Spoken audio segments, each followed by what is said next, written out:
What's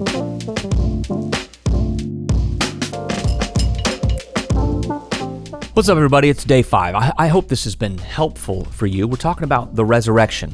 What does Easter Sunday morning have to do with every day of my life? Well, on the first day, we talked about the fact that Easter Sunday morning reminds us, but every day should remind you, that Jesus got back up in human bodily form. Then he ascended to his Father's right hand. So the second day we talked about, well, where is he then? Paul says in Ephesians 1 that he's seated at his Father's right hand, that he has dominion and authority. He actually told you that in Matthew 28. All authority in heaven and earth has been given to me. So then if that's where he's seated, where am I seated? Ephesians chapter 2, you're seated with Christ in the heavenly places. We talked about that on the third day.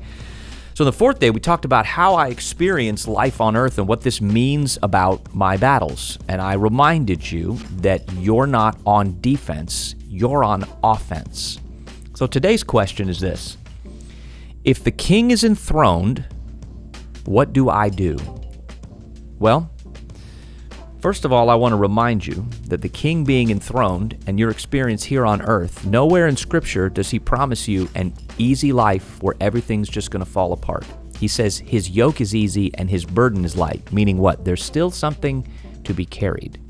But if the king is enthroned, what is left for you to do? It's left for you to walk out the victory.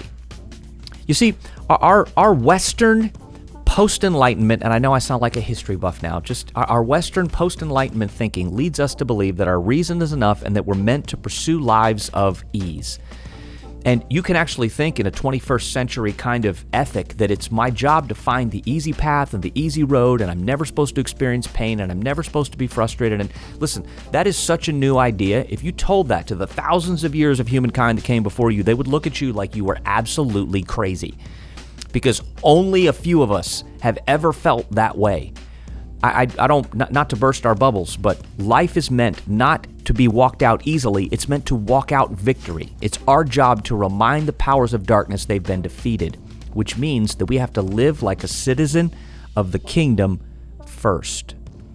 The question I have for you today is, how do kingdom citizens behave when they drive, when they work, when they're with their families, when they're with their friends? You know, a kingdom citizen, Jesus died for people, which means people are the most important thing. So I imagine a kingdom citizen would spend less time on their phone and more time staring into the eyes of the people for whom Jesus died. We have to dust off this citizenship idea of what it means for Jesus to be alive and seated on an actual throne and what the ramifications are for us every single day. We got to live every day like he's alive. I'm almost done. Come back tomorrow. We're going to land the plane.